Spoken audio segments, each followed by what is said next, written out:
अस्सलाम वालेकुम, hi and hello and sports pulse में आप सबको खुश आमदीद कहती हूँ। और जनाब वर्ल्ड कप से आगे का सफ़र तकरीबन हर टीम ने अपना शुरू कर दिया है। और जी जो आगे आने वाली सीरीज़ है उनके लिए स्क्वाड की अनाउंसमेंट्स भी हो रही हैं। इंडिया ने अनाउंसमेंट कर दी जो ऑस्ट्रेलिया के ख़िलाफ़ उनकी T20 सीरीज़ है कि जिसका आगाज़ थर्सडे से होने जा रहा है।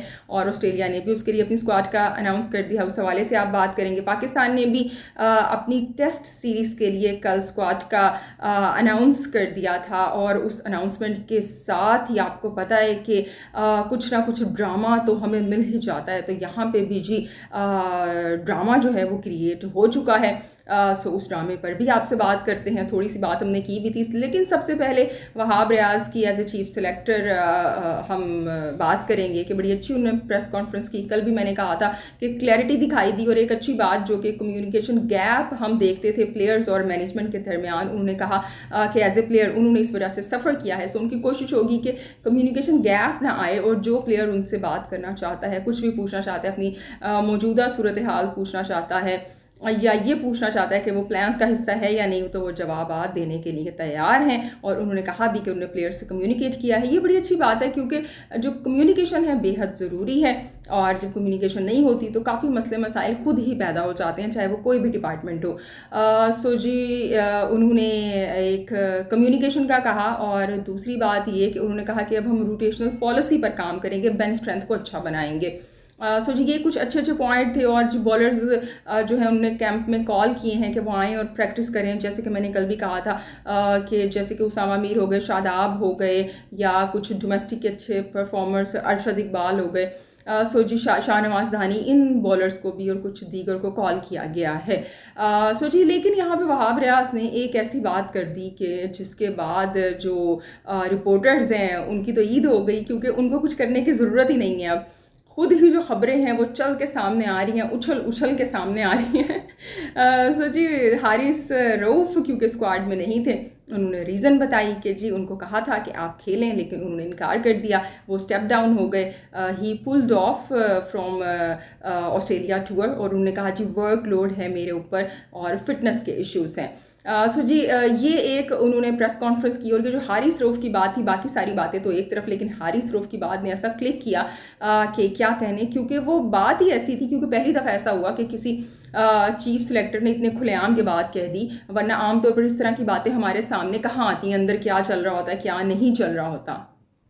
जैसे कि वहाब रियाज ने एक बात पर ये कहा कि मीर हमज़ा जो हैं उनको शामिल किया गया है क्योंकि बेंच स्ट्रेंथ को मजबूत करना चाहते हैं। अगर शाहीन पर वर्कलोड है, अगर वो अनफिट हो जाते हैं तो फिर मीर हमज़ा जो हैं वो लेफ़्ट आर्म पेसर हैं, आपके पास मौजूद हैं। सो इस वजह से उन्हें शामिल किया गया है। और ये बात है जब शाहीन इंजर्ड हुए थे, या इवन जब शाहीन पर वर्कलोड ज़्यादा हो गया था, जब मोहम्मद वसीम चीफ सेलेक्टर थे, तो उनसे ये क्वेश्चन हुआ था कि आप मीर हमज़ा को शामिल क्यों नहीं कर रहे हैं। And he has nothing to say, उनके पास जवाब देने के लिए कुछ भी नहीं था कि क्यों शामिल नहीं किया जा रहा। लेकिन ये अच्छी बात है कि वहाब रियाज की प्रेस कॉन्फ्रेंस में क्लैरिटी थी, जो भी सवाल पूछा गया उसका जवाब दिया गया, चाहे अब कोई इससे मुतमईन हो या मुतमईन ना हो। सो जी हारिस रऊफ़ की हम बात कर रहे हैं, उस हवाले से उन्होंने बात की। और इसके बाद से एक क्रिटिसिज्म का सिलसिला शुरू हो गया, या आप ये कह लें कि दो धड़ों के अंदर जो लोग हैं वो तकसीम हो गए। ज़्यादातर लोगों का कहना था कि भाई टेस्ट क्रिकेट है, उससे आपको खेलना चाहिए था अगर आपको इस तरह से ऑफ़र हो रही है। और बाज़ लोगों का कहना था कि नहीं भाई ये उनका फ़ैसला है। लेकिन हारिस रऊफ़ के ऊपर इतना ज़्यादा क्रिटिसिज्म हुआ कि हारिस रऊफ़ को हमने देखा कि आज सुबह क्रिक इन्फो पर एक आर्टिकल भी मौजूद है जो कि हारिस रऊफ़ की जानिब से ऐसे वो लग रहा है कि उनकी जानिब से वो जवाब दिए गए हैं। और जी वो आर्टिकल आया, लेकिन वो जो आर्टिकल है उससे हारिस रऊफ़ को लगा कि भाई बात बनती हुई नज़र नहीं आ रही है मुझे। अभी तक जो है ना कुछ लोग मुतमईन नहीं हो रहे हैं और क्रिटिसिज्म का सिलसिला जो है वो जारी है। तो हारिस रऊफ़ ने क्या किया, हारिस रऊफ़ ने क्या करना था। हारिस रऊफ़ जिनके लाडले हैं, समझ रहे हैं ना, लाहौर कलंदर जी, लाहौर कलंदर्स के स्पोक्समैन पर्सन कहने को तो वो जी आकिब जावेद हैं, लेकिन वैसे वो इस वक्त जो प्रेस कॉन्फ्रेंस उन्होंने की उसमें वो हारिस रऊफ़ के स्पोक्समैन पर्सन दिखाई दिए। वो आए मैदान में और उन्होंने फिर हारिस रऊफ़ के लिए कमान संभाली और उन्होंने फिर जवाबात दिए, हारिस रऊफ़ को डिफेंड किया।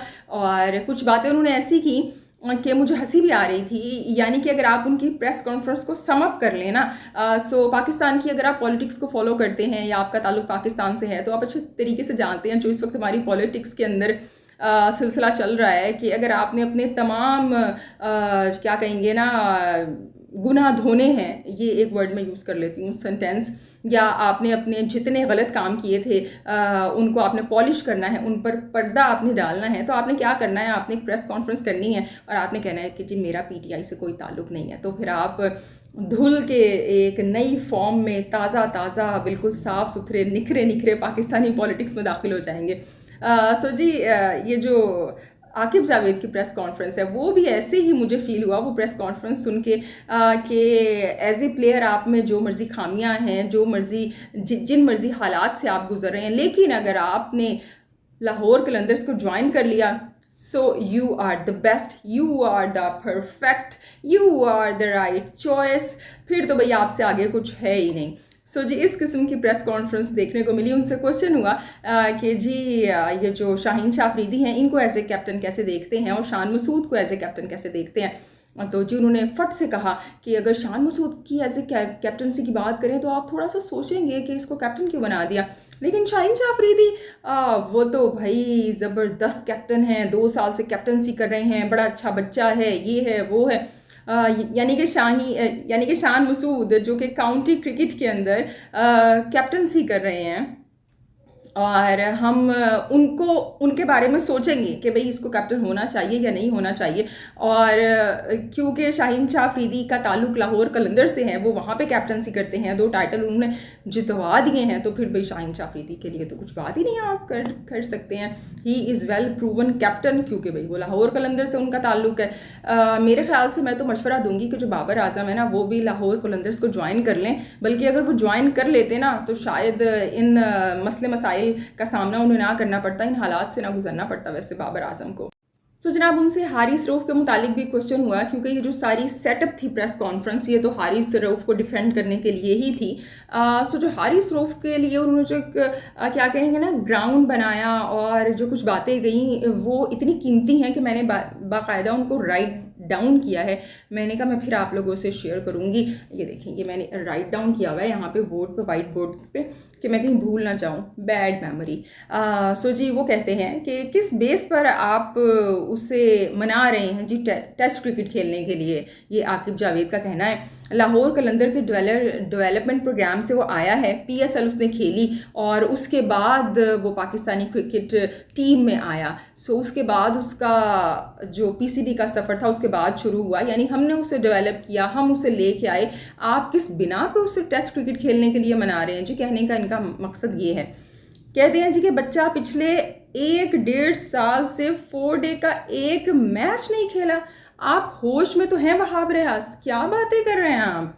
और मज़ीद कहते हैं जी कि और जी उसके बाद उन्होंने हारिस रऊफ़ की तारीफ़ भी की। मैं आपको बताती हूँ क्या उन्होंने गोल्डन लाइंस कही हैं हारिस रऊफ़ की तारीफ़ में। कहते हैं जी कि 1.5 दिन में जब उसने लास्ट टाइम टेस्ट क्रिकेट खेली थी तो अनफिट हो गया था।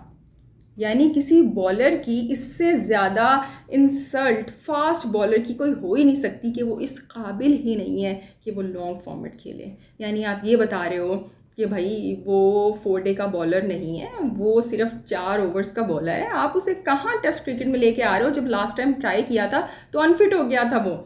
और जी कहते हैं कि इस तरह से आप उस पर प्रेशर डाल रहे हैं। और वैसे तो आप कहते रहते हैं कि डोमेस्टिक को इज़्ज़त दो, डोमेस्टिक को इज़्ज़त दो, तो डोमेस्टिक से लड़के लेके आए ना। और जी मज़ीद उन्होंने कहा कि अगर फ़र्ज़ करें वो खेल लेता और उसको सिलेक्ट कर लिया जाता तो आपने तो धज्जियाँ उड़ा देनी थी मीडिया वालों ने कि किस बेस पे आपने उसे सिलेक्ट कर लिया। उसकी तो परफॉर्मेंस ही नहीं थी ODI के अंदर, वो तो रेड बॉल खेला हुआ ही नहीं है, और अगर परफॉर्म नहीं करेगा तो भी उसके ऊपर प्रेशर आएगा। तो आप तो बच्चे के ऊपर प्रेशर डाल रहे हो।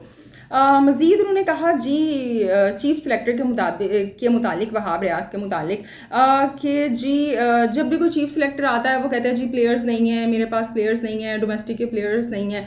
तो उन्होंने कहा कि भाई अगर आपके पास प्लेयर्स नहीं है तो घर जाओ ना, यहाँ पे क्या कर रहे हो? और जो प्लेयर्स हैं उनको जाकर आप डेवलप करो, उनको जाकर ढूंढो आप।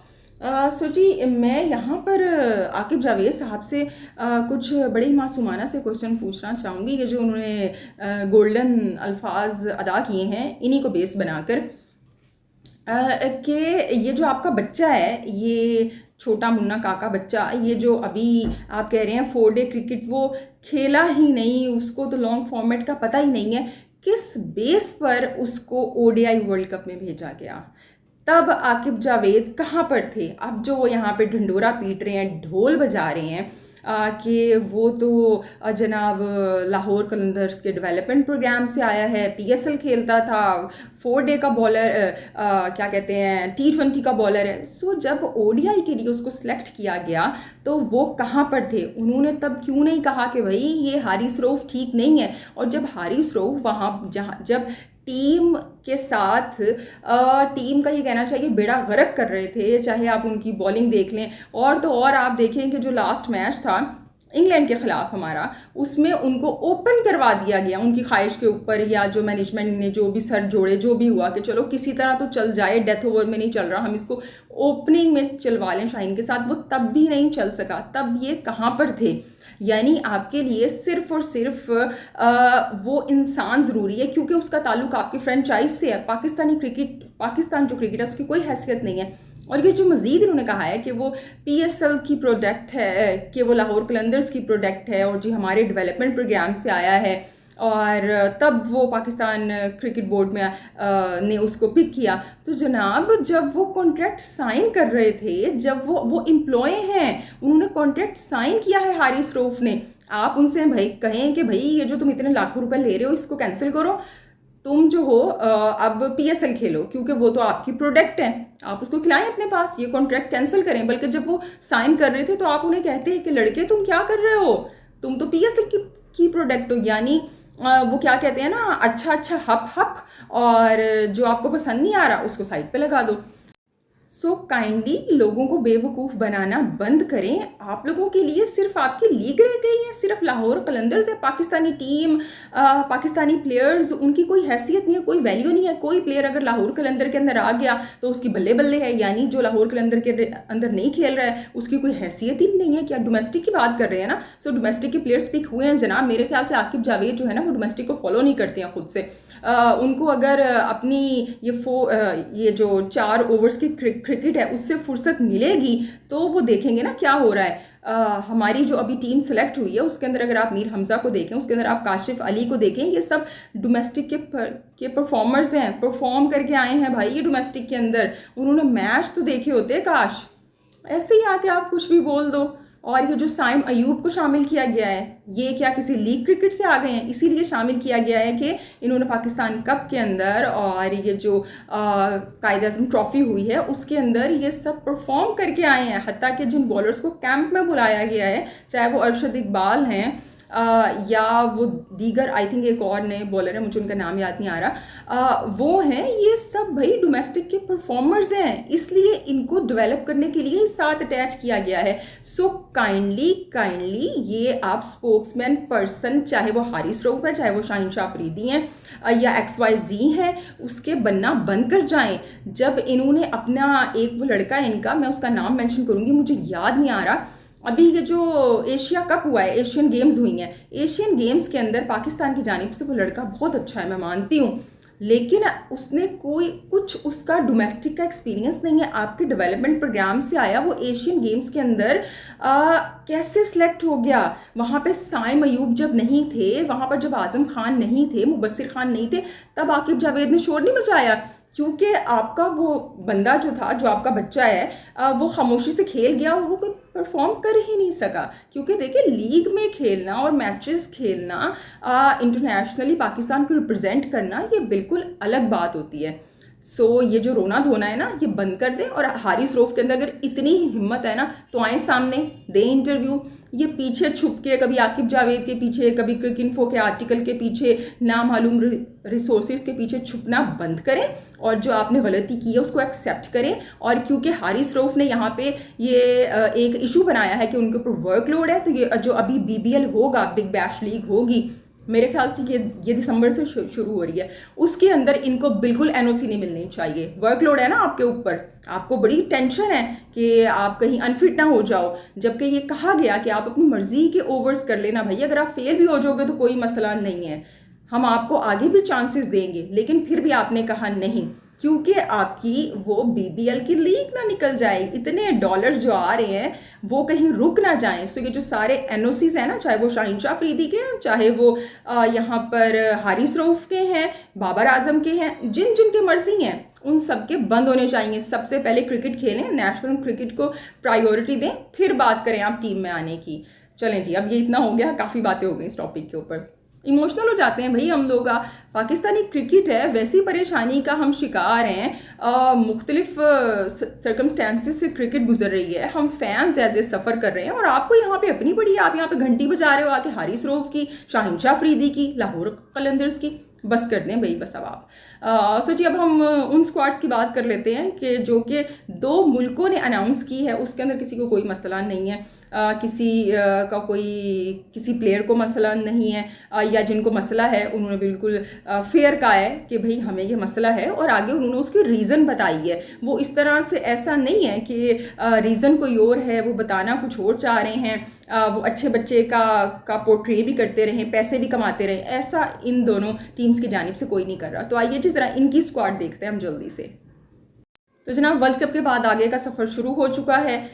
इंडिया ने और ऑस्ट्रेलिया ने, दोनों ने अपनी T20 सीरीज़ के जिसका आगाज़ जुमेरात से हो रहा है, यानी कि थर्सडे से, उसके लिए स्क्वाड अनाउंस कर दी है। फैंस कहीं ना कहीं अभी भी परेशान हैं, दुखी हैं, दिल टूटे हुए हैं। मैं इस चीज़ को बड़े अच्छे से समझती हूँ, क्योंकि मैंने खुद इसको एक्सपीरियंस किया है 2021 में। जैसे कि मैंने आपको बताया था, मैं इस सब चीज़ से ऐसे ही गो थ्रू हुई हूँ। बल्कि अगर आप 99 की बात करें तो पूरी पाकिस्तानी नेशन जिस गम और दुख से गुजरी है, आप उसका अंदाज़ा लगा सकते हैं आज कि जिस तरह से इंडिया की ये बेस्ट टीम थी 99 के अंदर, वो भी पाकिस्तान की वर्ल्ड कप की बेस्ट टीम थी। लेकिन आपके पास कम से कम ये अपने आप को दिल को तसल्ली देने के लिए है कि टीम मुसलसल जीतती भी आ रही है, और बेस्ट कॉम्बिनेशन और पिच अच्छी नहीं मिली या डे बुरा हो गया। हमारे पास तो ऐसा भी कुछ नहीं था। हमारा जो एक मैच था, that was the biggest disaster. मेरे ख्याल से सबसे बुरा फाइनल पाकिस्तान का 99 का था। कितने दिल टूटे थे, मैंने आपको शायद तब भी बताया था कि मुझे इतना, तब मैं क्रिकेट फॉलो नहीं करती थी, मुझे नहीं याद है, हम लोग छोटे थे भाई उस वक्त। लेकिन मेरे घर से 99 के वर्ल्ड कप के बाद क्रिकेट, टीवी पे क्रिकेट लगना बंद हो गई थी। दिल दुखते हैं आपको तकलीफ़ होती है।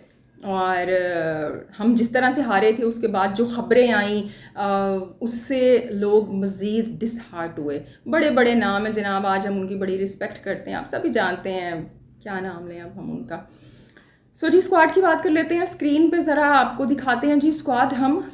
यहाँ पे इंडिया में जी सूर्या कुमार यादव को कैप्टन बनाया गया है, और जी वॉइस कैप्टन जो हैं वो ऋतुराज गायकवाड़ हैं, ईशान किशन हैं, और जी जायसवाल हैं, तिलक वर्मा हैं।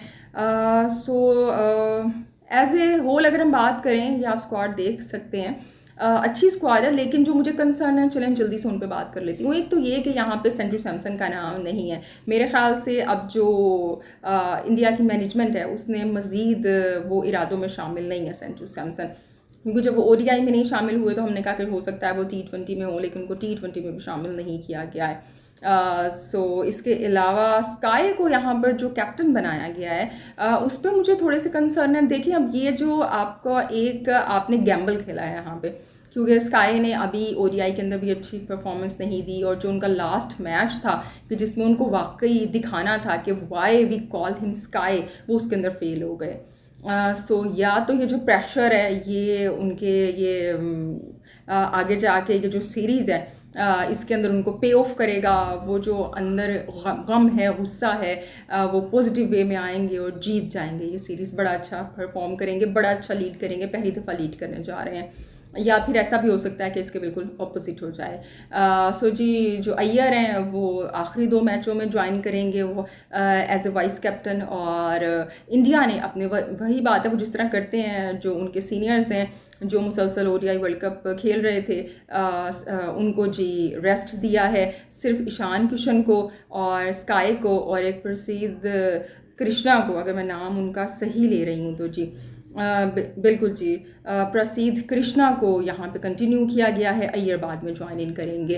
और तिलक वर्मा जो हैं, बड़ा अच्छा नाम है जी, इनका वेस्ट इंडीज़ के ख़िलाफ़ टेस्ट में डेब्यू हुआ था, बड़ा अच्छा खेला था इन्होंने अपने डेब्यू पर। और जी इसके अलावा एशिया कप में भी इनको मौका दिया गया, ओडीआई। अच्छा, जो तिलक वर्मा है उनको ओडीआई यानी कि लॉन्ग और शॉर्ट दोनों फॉर्मेट्स में इंडिया ट्राई कर रहा है, चांस दे रहा है। और जी रेणुकू सिंह हैं जो कि बड़े अच्छे फिनिशर के तौर पर हमने उनको आईपीएल में देखा, इंडिया की स्क्वाड में शामिल हुए हैं, बड़ी अच्छी बात है, उनको चांस मिलना चाहिए। और जी यहाँ पे बाज़ लोग कह रहे हैं कि जी चहल नहीं है, तो जी चहल की जगह रवि बिश्नोई को शामिल किया गया है, अर्शदीप सिंह को दोबारा से चांस दिया गया है।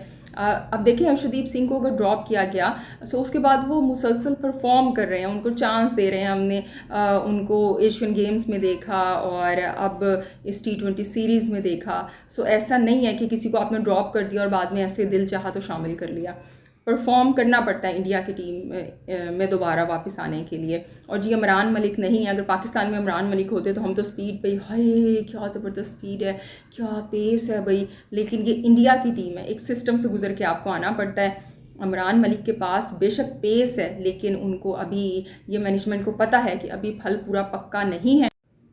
सो जनाब मैनेजमेंट को पता है कि अभी मज़ीद इन्हें टाइम देने की ज़रूरत है, इस वजह से हम देख रहे हैं कि इमरान मलिक का नाम भी यहाँ पे नहीं है। बाकी सारे नाम अच्छे हैं जी, अक्षर पटेल की वापसी हो गई है, और जी जायसवाल हैं, जायसवाल ने हमने वेस्ट इंडीज़ के ख़िलाफ़ भी देखा, अच्छा परफॉर्म किया। और जो अभी इमर्जिंग नहीं, ये जो एशियन गेम्स थी उसके अंदर इन्होंने बड़ा अच्छा परफॉर्म किया। सो अच्छी बात है जी कि नए लोगों को चांस दिया गया है। जो मुझे कंसर्न्स थे वो कुछ मैंने आपको शो कर दिए। अब जी अगर हम ऑस्ट्रेलिया की स्क्वाड की यहाँ पर बात कर लें तो जी ऑस्ट्रेलिया की जो स्क्वाड है उसके अंदर हम देखते हैं कि मैथ्यू वेड को कैप्टन बनाया गया है। मैथ्यू वेड को हम पाकिस्तानी तो बिल्कुल नहीं भूल सकते, जो ऑस्ट्रेलिया ने T20 2021 के सेमीफाइनल में किया था ना, इन्होंने अच्छा नहीं किया था वैसे इन्होंने अभी तो हम हंस रहे हैं, तब तो बड़ा दुख हुआ था। सो जी मैथ्यू वेड को कैप्टन बनाया गया है, एरोन हार्डी हैं। और हम देख रहे हैं कि ऑस्ट्रेलिया में भी काफ़ी नए नाम हैं, क्योंकि